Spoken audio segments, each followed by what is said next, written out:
Le chef de l'État et sa suite retournent en terre malgache sur un vol régulier de l'Air Madagascar après un long périple aux États-Unis et en France.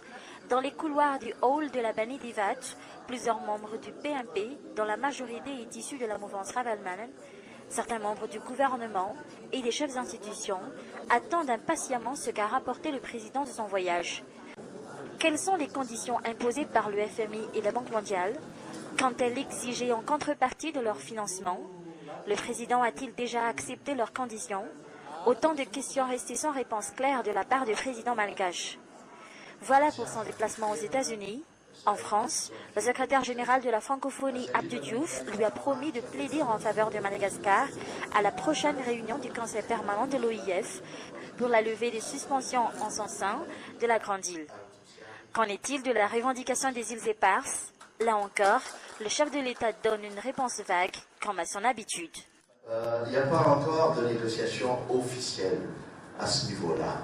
Donc, les uns et les autres sont encore préoccupés par leurs pays respectifs.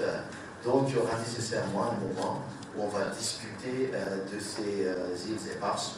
Si vous avez de bonnes suggestions, allez-y. Nous sommes preneurs. Je pense que les bonnes suggestions sont meilleures que les critiques.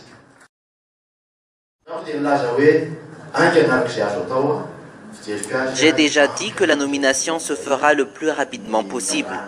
J'estime que tous les partis politiques ont déjà eu beaucoup de temps durant ces 2 mois pour les discussions et pour les compromis.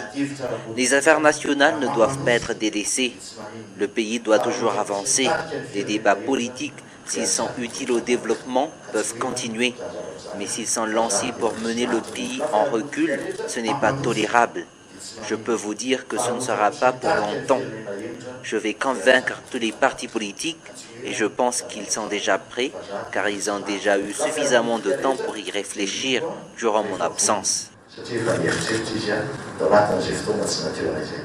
De quoi Eradjon Armakian a-t-il parlé avec Laurent Fabius, le ministre français des Affaires étrangères? Aucun détail délivré par le chef de l'État aux membres de la presse.